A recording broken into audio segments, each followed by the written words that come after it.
శ్రీ గణేశాయ నమః. శ్రీమాత్రే నమః. శివాయ గురవే నమః. శ్రీకృష్ణ పరబ్రహ్మణే నమః. శ్రీరామాయ నమః. శ్రీ గురుభ్యో నమః. నారాయణం నమస్కృత్య నరం చైవ నరోత్తమం దేవీం సరస్వతీం వ్యాసం తతో జయముదీరయేత్. సచిదానందరూపాయ విశ్వోత్పత్యాదిహేతవే తాపత్రయ వినాశాయ శ్రీకృష్ణాయ వయం నమః. మోహనవాణి ఛానల్ ద్వారా శ్రీకృష్ణ లీలలు అత్యంత భక్తి శ్రద్ధలతోటి శ్రవణం చేస్తూ ఉన్నటువంటి, పుణ్యాన్ని పోగు చేసుకుంటున్నటువంటి భక్తామ తల్లులకు తండ్రులకు ముందుగా నా యొక్క సాధువాదాలు చెల్లించుకుంటున్నాను. ఈ రోజున యమలార్జున భంజనము అనేటువంటి లీల, దీనినే ఉలూకల బంధనము అంటే రోటికి కృష్ణ పరమాత్మని వాళ్ళ అమ్మ యశోదామాత కట్టివేయటం. ఆ సందర్భంలో జరిగింది యమలార్జున భంజనం. యమలం అంటే రెండు, అర్జున వృక్షాలు రెండు, మద్ది చెట్లని పడగొట్టినటువంటి లీల. శుకయోగి చెప్తూ ఉన్నాడు, ప్రాయోపవేశంలో ఉన్నాడు కదా, 7 రోజుల్లో మరణమని మోక్షం పొందడానికి కోసం గంగా తీరంలో దర్భాసనం మీద కూర్చొని ఉన్నాడు తదేక దీక్షతోటి పరీక్షణ్ మహారాజు. ఎక్కడ కూడా ఆవు పాలు పితికినంత సమయం కూడా ఉండనటువంటి శుకయోగి 7 అహోరాత్రాలు అక్కడ ఉన్నాడు. ఎందుకంటే శ్రోత అంత గొప్పవాడు కాబట్టి, సాక్షాత్తు కృష్ణ పరమాత్మ చేత రక్షింపబడ్డవాడు. అందుకని చెప్తూ ఉన్నాడు, ఓ పరీక్షణ్ మహారాజా, ఆలోచనామృతమైనటువంటి బాలకృష్ణుడి యొక్క ఉలూకల బంధన లీలలో చాలా పరమార్థాలు దాగి ఉన్నాయి. ఈ లీల వినడం వల్ల ఐశ్వర్య శక్తి, వాత్సల్య రక్తి కలుగుతుంది అన్నాడు. ప్రేమకు వశుడై ఆ శ్యామల కోమలాంగుడైనటువంటి పరబ్రహ్మం ఒక రోటికి బంధింపబట్టం ఆయనకి భూషణమే కానీ దూషణం మాత్రం కాదు, ఆయనకి ఏమాత్రం చిన్నతనం కానే కాదు. అది అలంకారమే కానీ ఆ పరమాత్మకి కళంకం ఏమాత్రం కాదు. ఓ పరీక్షణ్ మహారాజా, వింటున్నావు కదా, ఆ బంధనం అచ్యుతుడి యొక్క సచ్చిదానంద స్వరూప స్థితికి ఎటువంటి విఘాతము కూడా కలిగించదు అన్నాడు. పరమాత్మ రోటికి బంధింపబట్టం వల్ల ఆయన సచ్చిదానంద స్వరూప స్థితికి ఎటువంటి చ్యుతి లేదు అన్నాడు. చ్యుతి అంటే విఘాతం, పతనం కావటం లేనే లేదు. బుల్లికృష్ణుడు కేవలము బాలకుడు కానే కాదు, సాక్షాత్తు పరబ్రహ్మ స్వరూపుడు ఆయన.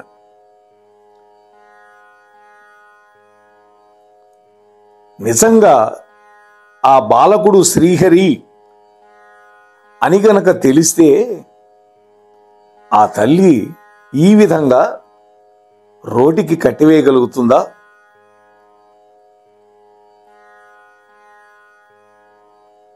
ఈ సంశయం వచ్చింది కంసుడికి. నందగోపాలుడి యొక్క ఐశ్వర్య శక్తిని అంత గోపనీయంగా రహస్యంగా ఉంచింది వాత్సల్యమూర్తి అయినటువంటి ఆ యశోదామాత.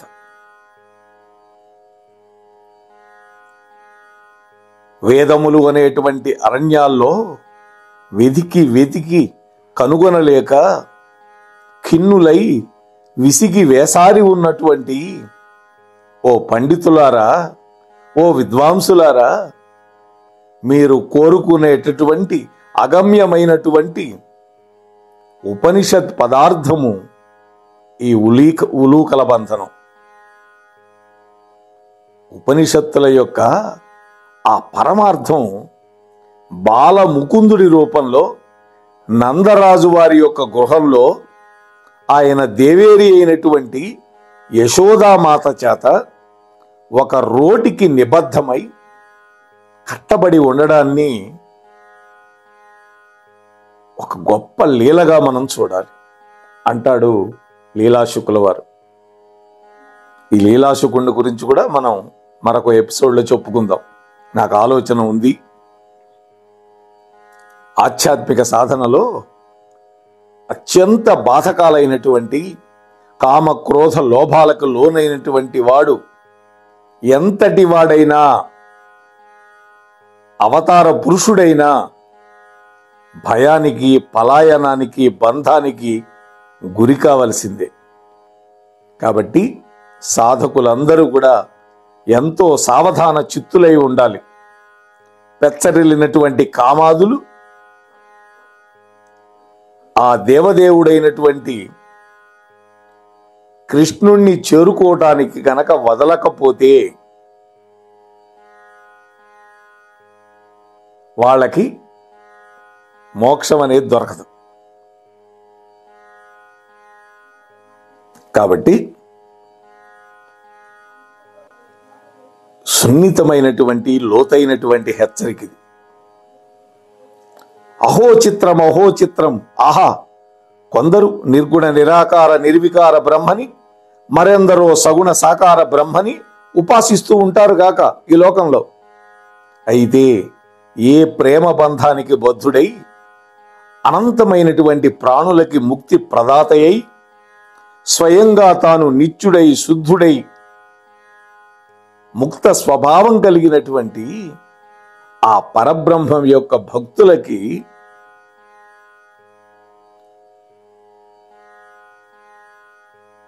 ఆ పరమాత్మ ఒక ఆట బొమ్మ అవుతున్నాడు. వందే తత్ ప్రేమ బంధనం. అటువంటి ప్రేమ బంధానికి మేమందరం కూడా వందనాలు సమర్పిస్తున్నాము అంటారు శ్రీమద్భాగవత వ్యాఖ్యాత అయినటువంటి శ్రీధరాచార్యులు. అద్భుతమైన వ్యాఖ్య రాసిన వాడు భాగవతానికి. అదే మహాభారతానికి గోవిందరాజీయం ఉన్నది వ్యాఖ్య. శుకుడు అంటున్నాడు, ఓ పరీక్షిత్తు, ఓ మహారాజా, శ్రీ రమాలోలుణ్ణి, బాలకృష్ణుణ్ణి రోటికి కట్టినటువంటి ఆ యశోదామాత చాలా గొప్ప పని చేశానని అనుకొని సంతోషపడి ఇంటి పనిలో మునిగిపోయింది. చూడండి, దీనికి పూర్వరంగం చెప్పుకోకపోతే ఎట్లా మనం? ఒకరోజు కన్నయ్య ఆడుకొని వచ్చి అమ్మ ఒళ్ళో పడుకొని పాలు ఇవ్వమన్నాడు. పాలిస్తున్నది. ఒక 5 నిమిషాలు గడిచేయాలేదో అప్పటి వరకు ఆమె మజ్జిగ చేస్తూ ఉన్నది. అంటే వెన్న చిలుకుతోంది. ఆ పని పక్కన పెట్టి వచ్చి పాలిచ్చింది. కానీ అదే సమయంలో దాలిగుంట మీద పాలు పెట్టి వచ్చింది. 5 నిమిషాలు గడిచేసరికి జ్ఞాపకం వచ్చింది. అరే రే, పాలు కాస్త పొంగిపోతాయని కన్నయ్యను కిందకి దించి గబగబా వంటింట్లోకి వెళ్ళింది పాలు దింపటానికి. కన్నయ్య కోపం వచ్చింది. అక్కడే ఉన్నటువంటి ఒక కర్ర తీసుకొని అప్పటి వరకు వాళ్ళమ్మ మజ్జిగ చిలుకుతున్నటువంటి కుండని ఒక్క వేటు వేశాడు. అంతే, ఇల్లు అంతా పడింది ఆ మజ్జిగ వెన్న. ఆ శబ్దానికి ఆమె గబగబా వచ్చింది. చూసేసరికి ఇంకేముంది, ఇల్లంతా చిందరవందరైపోయింది ఆ మజ్జిగతోటి. ఆమెకు కోపం నషాళాన్ని గంటింది. ఎవరెవరో చెబుతుంటే నేను నమ్మలేదు, ఇవాళ నా కళ్ళారా చూశాను. నీ యొక్క చేష్టలు, నీ యొక్క చిలిపి పనులు, నిన్ను కట్టేయాల్సిందే అనుకొని వెంటబడింది. ఆయన ఏమైనా తక్కువవాడా? వాళ్ళ అమ్మని తెగదిప్పించాడు. వాళ్ళ అమ్మ అలసిపోయింది. నుదుట ఉన్న బొట్టు కారిపోతోంది, పవిడి చెంగు జారిపోతోంది, జుట్టుముడి విడిపోయింది. చూశాడు కన్నయ్య. జాలిగుండె కదా కన్నయ్యది. అమ్మ మీద ప్రేమ పొల్లుబిగింది. వెంటనే కట్టుబడ్డాడు. అలా కట్టుబడినటువంటి, అలా చిక్కినటువంటి కన్నయ్యని తమ ఇంటి పెరట్లో ఎప్పటి నుంచో ఉన్నటువంటి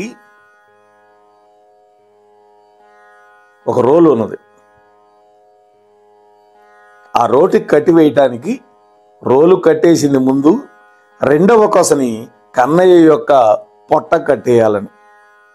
ఇదే దామోదర లీల అని కూడా మా కృష్ణ మందిరం వాళ్ళు అంటారు. దామము అంటే తాడు. ఉదరానికి బంధింపబడ్డాడు దామముతోటి, కాబట్టి ఆయన్ని దామోదరుడు అని కూడా పిలిచారు. సరే, బంధించడానికి ప్రయత్నిస్తున్నది. ఒక తాడు పెట్టి కట్టింది కదా. అయితే పొట్ట చుట్టూ కట్టడానికి 2 అంగుళాలు తేడా వస్తుంది. ఇంకో తాడు తెచ్చింది, ముడేసింది దానికి, మళ్ళీ 2 అంగుళాలు తగ్గుతుంది. ఏమిటి 2 అంగుళాలు అంటే, ఒకటి జీవాత్మ పరమాత్మ వేరువేరు అనుకుంటున్నాము, కాదు అద్వైతము అని చెప్తోంది. ద్వైత మనస్సులో చూడకూడదు, అద్వైతంగా చూడాలి. అన్ని తాళ్ళు అయిపోయిన ఇంట్లో వాళ్ళ అమ్మ యొక్క స్థితిని చూసి కన్నయ్య ఇక తన లీల చాలించి కట్టుబడ్డాడు. ఆహా, బంధించగలిగాను అని, గొప్ప పని చేశానని అనుకొని సంతోషపడి మళ్ళీ ఇంట్లోకి వెళ్ళి పనిలో మునిగిపోయింది. ఇక అసలు పని చెయ్యాలిగా.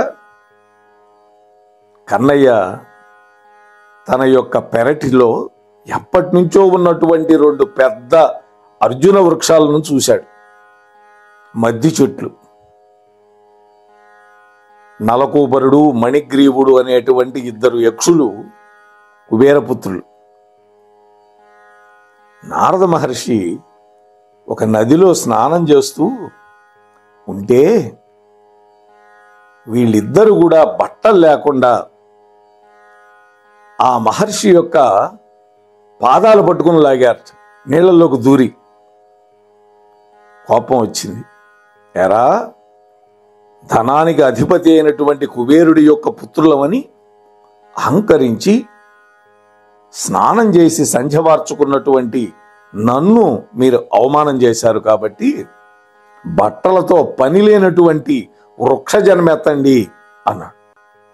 చూసారా, వాళ్ళకి అప్పుడు కళ్ళు నెత్తి నుంచి కిందకి దిగినాయి. కాళ్ల మీద పడి ప్రార్థించారు. అప్పుడు నారదుడు వరం ఇచ్చాడు. మళ్ళీ శాపం వరంగా మారుస్తున్నాడు. ఏనాడైతే మీ మద్ది చెట్ల మధ్యగా శ్రీకృష్ణ పరమాత్మ సాక్షాత్తు పరబ్రహ్మం విష్ణు యొక్క స్వరూపం ఆ రోలు నేసి లాగుతాడో, అప్పుడు ఆయన యొక్క పాద స్పర్శ వల్ల మీ ఇద్దరి పాపాలు పటాపంచలై మళ్ళీ మీ రూపాలు మీకు వస్తాయి అని నారదుడు చెప్పాడు. మరి తన భక్తుడైనటువంటి నారదుడిచ్చిన శాపాన్ని మళ్లించవలసినటువంటి బాధ్యత పరమాత్మ మీదే కదా ఉంది. అందుకని పరమాత్మ, కృష్ణ పరమాత్మ ఆ రోలుని ఈడ్చుకుంటూ తాను ఆ చెట్ల మధ్యగా దూరి అవతలకెళ్ళాడు. రోలు మాత్రం ఆగిపోయింది. ఒక్క గుంజు గుంజాడు, అంతే. ఆ 2 చెట్లు పెద్ద శబ్దంతో కూలిపోయినాయి. ఆహా, శుకముని ఈ విధంగా చెప్పగానే విని ఆ పరీక్షిత్ మహారాజు ఆశ్చర్యపోయినాడు.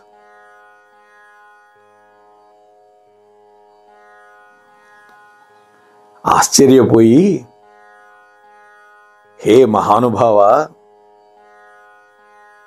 ఈ విధంగా మద్యం మత్తులో చిత్తై ఉన్నటువంటి ఆ యక్షపుత్రులు మహర్షి పట్ల చేసినటువంటి అవమానాన్ని సహించలేక నారదుల వారు శపించారు అని చెప్పారు కదా. అప్పుడు నారద మహర్షి ఒక గొప్ప విషయాన్ని అక్కడ ప్రతిపాదించాడు. ఏమన్నది ఆ మాట, ఏం చెప్పాడో చూడండి. సంపన్నుండు ఒరు కానలేడు. పోతన గారి పద్యం. వాళ్ళని శపిస్తూ నారద మహర్షి చెప్పినటువంటి మాట. సంపన్నుండు ఒరు కానలేడు, తనువు సంసారము నమ్మి హింసింపనుచూచు దరిద్రుడెత్తువడి శుష్కీభూతుడై చిక్కి హింసింపడు అన్యుల ఆత్మకున్ సమూలగా చింతించు నట్టేట తత్సంపన్నాధునకు అంజనంబు వినుమి దారిద్ర్యము హింపగన. అంటే ఓ నలకోబర మణిగ్రీవులారా, ధనవంతుడు ఎంత గుణవంతుణ్ణి కూడా గణుతింపడు, అంటే పొగడడు, లెక్క చేయడు. తన సంపదను, తన శరీరాన్ని, తన సంసారాన్ని నమ్ముకొని తన హితానికి స్వార్థానికి ఇతరులను హింసించాలి, బాధలు పెట్టాలి అని మాత్రమే చూస్తూ ఉంటాడు. దరిద్రుడు దారిద్ర్యానికి చిక్కి అనేక బాధలు పడుతూ కూడా ఇతరులను ఎవరిని కూడా బాధ పెట్టడు. ఎందుకని? ఆ బాధపడే వాళ్ళు కూడా తనలాంటి వాళ్లే కదా అని భావిస్తాడు. ఇది లోకరీతి. కాబట్టి ఆలోచించి చూస్తే ధనమదంతో అంధులైనటువంటి వాళ్ళకి దారిద్ర్యమే సరైనటువంటి అంజనము. అంజనం అంటే కాటుక. ఇలా నీతి విశారదుడైనటువంటి నారదుడు ఒక అద్భుతమైన గీతాన్ని ఆలపించి ధన సంపదలకి అధిపతిమైనటువంటి కుబేరుడి యొక్క కొడుకులమని మదంతో కథం తొక్కుతున్నారు మీరు. కాబట్టి మీరు భూమి మీద మద్ది వృక్షాలుగా 100 దివ్య సంవత్సరాలు పడి ఉండండి. చెట్టుగా పుట్టిన మీ మనస్సులో ఆ ఆదిదేవుడైనటువంటి విష్ణువుని పట్ల భక్తిభావం పదిలంగా ఉంటుంది. అది కూడా నా అనుగ్రహ ఫలంగానే. ఆపై ముకుందుడైనటువంటి నందనందనుని యొక్క దివ్య పాదారవింద స్పర్శతోటి మీరు హరిభక్తులై మళ్ళీ మీ లోకానికి వెళ్ళిపోతారు. ఇలా పలికి నారదుడు నారాయణాశ్రమానికి వెళ్ళిపోయాడు. ఇది శాపమా లేక వరమా? చూడండి, వాస్తవానికి శాపాలన్నీ వరాలుగానే మారతాయి. ఉద్ధవుడి వంటి యొక్క సిద్ధపురుషులు, మహాత్ములు, మునీశ్వరులు కూడా ఆ బృందావనంలో వృక్ష రూపంగా పుట్టాలని కోరుకుంటారు.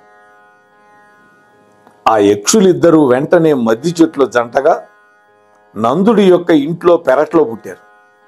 100 ఏళ్లు గడిచిపోయింది. ఇప్పుడు పరమభాగవతుడైనటువంటి నారద మహర్షి యొక్క పలుకులను నిజం చేయాలి అనుకున్నాడు ఆ యదుకుల తిలకుడు కృష్ణ పరమాత్మ.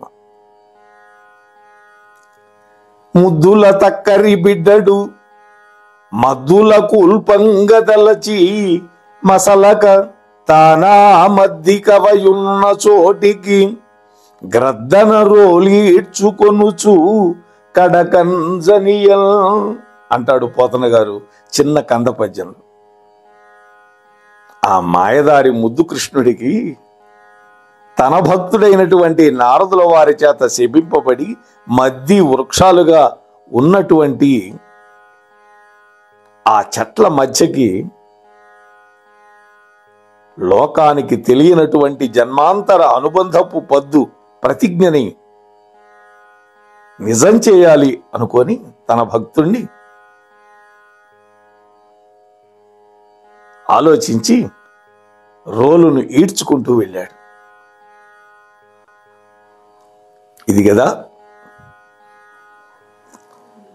తన ధాటికి అడ్డం తిరిగినటువంటి ఆ బరువైనటువంటి ఆ రోలుని ఆ చెట్ల మధ్య ఉంచి సూటిగా ఒక్క లాగు లాగాడు పరమాత్మ. ఆ చెట్లు రెండు కూడా కూకటి వేళ్లతో సహా భయంకరమైన శబ్దంతో నేలకూలిపోయినాయి. చాలా కాలం తర్వాత వాటికి శాపం తొలగిపోయింది. ఆ వృక్ష రూపాలుగా ఉన్నటువంటి ఆ యక్షులు తమ యొక్క నిజ రూపంతో వెలిగిపోతూ ప్రత్యక్షమైనారు అక్కడ. భక్తలోక పాలకుడైనటువంటి గోపబాలుడికి తల వంచి నమస్కరించారు.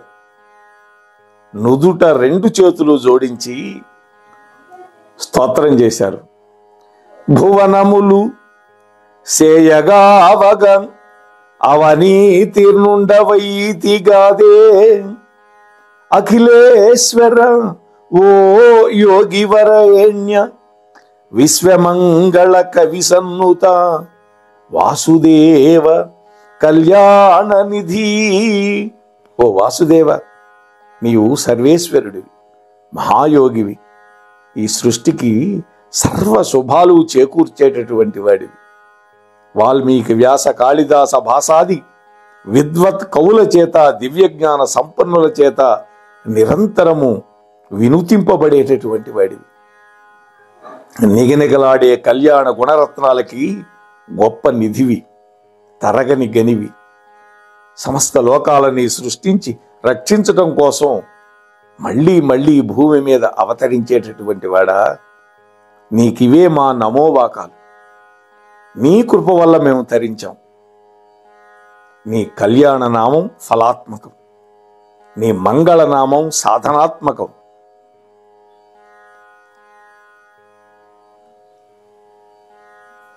అని స్తోత్రం చేశారు.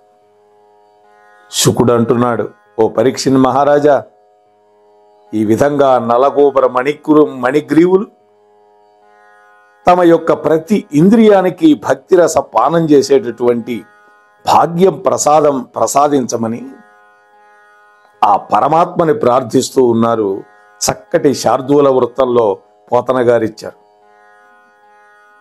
నీ పద్యావళులు ఆలకించు చెవులు, నిన్నాడు వాక్యంబులు, నీ పేరంబనిసేయు హస్తయుగముల్, నీ మూర్తిపై చూపులు, నీ పాదంబుల ప్రంత మృక్కు శిరము, నీ సేవపై చిత్తముల్, నీపై బుద్ధులు మాకు నిమ్ము కరుణను నీరజపత్రేక్షణ.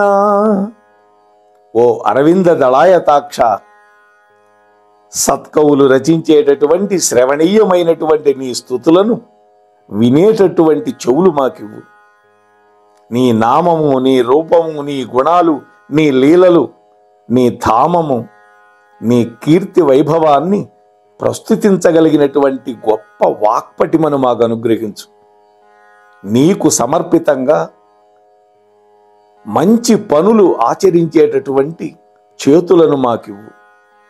నీ దివ్యమంగళ రూపాల అర్చా విగ్రహాల యందే నిగ్రహంతో నిలిచి ఉండేటటువంటి గొప్ప చూపులను మాకు అనుగ్రహించు.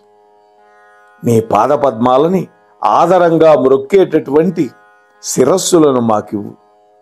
నీ సేవలోనే తరించాలనేటువంటి తపన కలిగి ఉన్న మనస్సులను కుంటుపడక నీతోనే అంటగలిగి ఉండేటటువంటి బుద్ధులని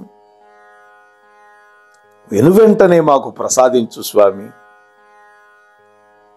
అంతా నీవే, అన్నీ నీవే, నేను నాది అనేది ఏదీ లేదు. త్వమేవ సర్వం మమ దేవదేవ అన్నటువంటి సమర్పణ భావాన్ని ఈ పద్యంలో నిండుగా పండించాడు భక్త కవి పోతన గారు.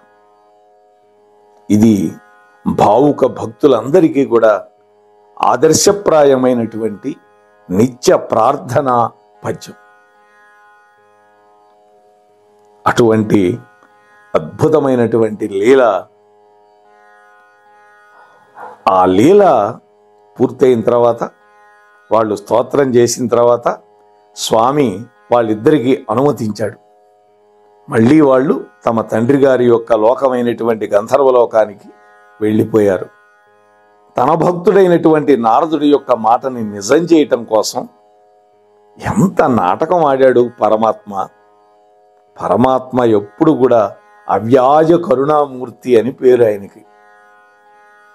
తప్పు చేసిన వాళ్ళు శాపానికి గురయ్యారు. మహాత్ముల జోలికి పోతే నష్టం జరుగుతుంది. కానీ మళ్ళీ అదే మహాత్ముడి యొక్క పాదాలను ఆశ్రయిస్తే ఆ శాపానికి పరిహారంగా పరమాత్మ యొక్క దర్శనాన్ని, స్పర్శనాన్ని రెండు కూడా అనుగ్రహించాడు మహాభక్తుడైనటువంటి నారద మహర్షి. అంటే కీడులో కూడా మేలు జరిగింది వాళ్ళకి. వాళ్ళ యొక్క మనస్సులు ప్రక్షాళనం అయిపోయినాయి. ధన సంపద ఉన్నదనేటువంటి గర్వం కాస్త కర్వం అయిపోయింది.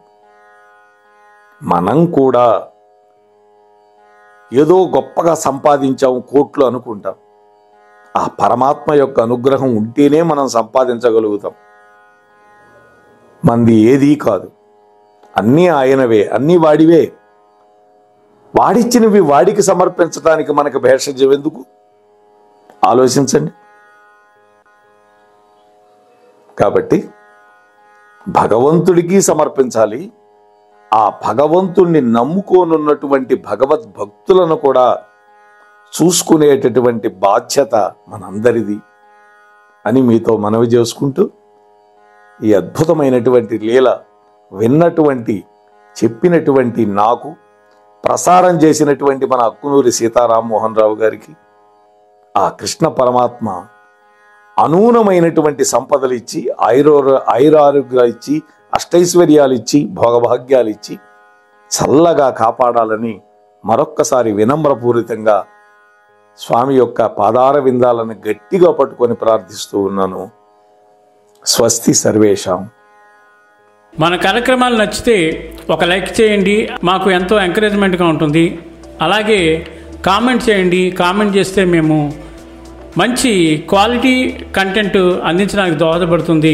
ఆడియోస్ని షేర్ చేయండి. ఆడియోని షేర్ చేస్తే మన ఛానల్ అభివృద్ధి చెందడానికి ఉపయోగపడుతుంది. ఇంతవరకు మన కార్యక్రమాన్ని చూస్తూ ఎంజాయ్ చేస్తున్నట్లయితే, ఒకవేళ సబ్స్క్రిప్షన్ కనుక చేయలేకపోతే ఇప్పుడే ఈ క్షణమే సబ్స్క్రైబ్ చేసుకుని ఆ పక్క నుండి బెల్ బటన్ మోగించండి. వినండి, వినిపించండి, వింటూనే ఉండండి. మోహనవాణి తెలుగు పోడ్కాస్ట్.